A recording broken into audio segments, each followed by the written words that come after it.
ಕೋವಾ ಜಾಮೂನ್ ಮಾಡೋಕ್ಕೆ ಇಲ್ಲಿ ಒಂದು 100 ಗ್ರಾಮ್ ಅಷ್ಟು ಕೋವಾ ತೊಗೊಂಡಿದ್ದೀನಿ. ಸಪ್ಪೆ ಕೋವಾ ತೊಗೊಂಡಿದ್ದೀನಿ. ನಂದಿನಿದು ತೊಗೊಂಡಿದ್ದೀನಿ. ಒಳ್ಳೆ ಕ್ವಾಲಿಟಿ ತೊಗೋಬೇಕು. 3 ಟೇಬಲ್ ಸ್ಪೂನು ಮೈದಾ ಹಾಕೋಬೇಕು.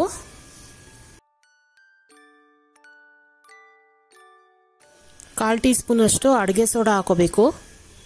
ಇದು ಸಾಫ್ಟ್ ಆಗೋವರೆಗೂ ಮಿದಿಬೇಕು ಚೆನ್ನಾಗಿ.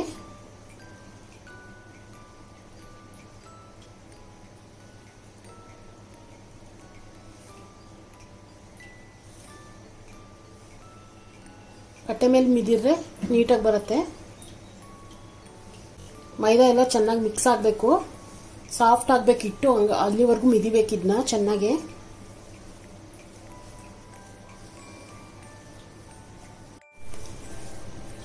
ಒಂದು 5 ನಿಮಿಷ ಚೆನ್ನಾಗಿ ಮಿತ್ಕೊಂಡಿದ್ದೀನಿ. ನೋಡಿ ಸಾಫ್ಟ್ ಆಗಿದೆ.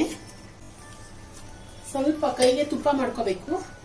ನೋಡಿ ಇಷ್ಟು ತುಪ್ಪ ಮಾಡಿಕೊಂಡು ಇನ್ನೊಂದು ನಿಮಿಷ ಮಿದಿಬೇಕು. ಇವಾಗ ಇದಾಗಿದೆ. ಚಿಕ್ಕ ಚಿಕ್ಕದಾಗಿ ರೋಲ್ ಮಾಡ್ಕೊತೀನಿ. ಇದು ಸಕ್ಕರೆ ಹಾಕೋಬೇಕು. ಒಂದು 1/4 kg ಅಷ್ಟು ಸಕ್ಕರೆ ತಗೊಂಡಿದ್ದೀನಿ. 250 ಗ್ರಾಮ್.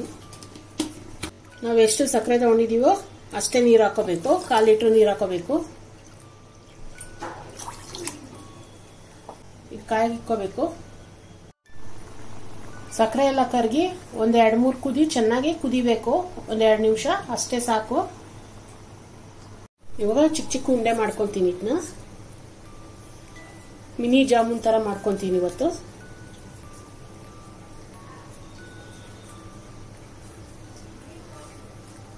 ನೋಡಿ ಚಿಕ್ಕ ಚಿಕ್ಕದು.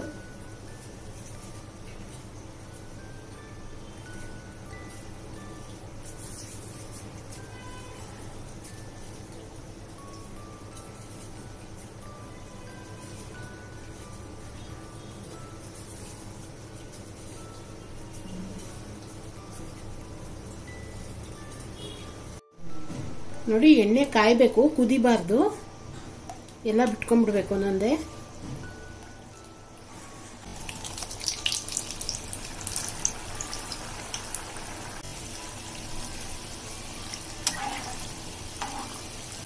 ಸ್ವಲ್ಪ ಲೋ ಫ್ಲೇಮಲ್ಲೇ ಬೇಯಿಸ್ಕೋಬೇಕಿದು.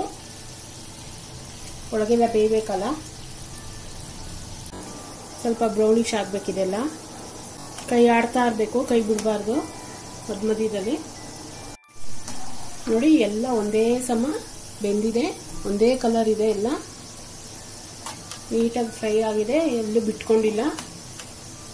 ಇವಾಗ ಇದನ್ನ ತೆಗ್ದು ಟಿಶ್ಯೂ ಪೇಪರ್ ಮೇಲೆ ಹಾಕೋಬೇಕು. ಡೈರೆಕ್ಟಾಗಿ ಪಾಕಕ್ಕೆ ಹಾಕ್ಬಾರ್ದು. ಎಣ್ಣೆ ಎಲ್ಲ ಇರುತ್ತೆ. ಸ್ವಲ್ಪ ಡಾರ್ಕ್ ಬೇಕಂದ್ರೆ ಡಾರ್ಕ್ ಮಾಡ್ಕೋಬೋದು. ಇಲ್ಲ ಲೈಟ್ ಕಲರೇ ಸಾಕು. ಗೋಲ್ಡನ್ ಕಲರ್ ಅಂದರೆ ಮಾಡ್ಕೋಬೋದು. ಇವಾಗ ಇಷ್ಟು ಸಾಕು.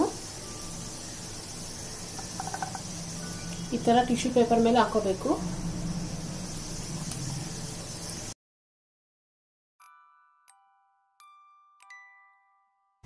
ಪಾಕ ಮಾಡ್ಕೊಂಡಿದ್ವಲ್ಲ ಹಾಕೋಬೇಕು. ಒಂದು ಅರ್ಧ ಗಂಟೆ ನೆನೆಯಕ್ಕೆ ಬಿಡ್ಬೇಕು. ಇದನ್ನ ಒಂದು 4 ಏಲಕ್ಕಿನ ಜಜ್ಕೊಂಡಿದ್ದೀನಿ, ಪೌಡ್ರ್ ಮಾಡ್ಕೊಂಡಿದ್ದೀನಿ. ಹಾಕೋಬೇಕು. ಇದು ರೋಸ್ ಎಸೆನ್ಸು ಒಂದು 2 ಡ್ರಾಪ್ ಹಾಕೊತಾ ಇದ್ದೀನಿ. ಆಪ್ಷನಲ್ಲು, ಬೇಕಾದರೆ ಹಾಕೋಬೋದು. ನೋಡಿ ಕೋವಾ ಜಾಮೂನ್ ರೆಡಿಯಾಗಿದೆ. ತುಂಬ ಸಾಫ್ಟಾಗಿ ಬಂದಿದೆ.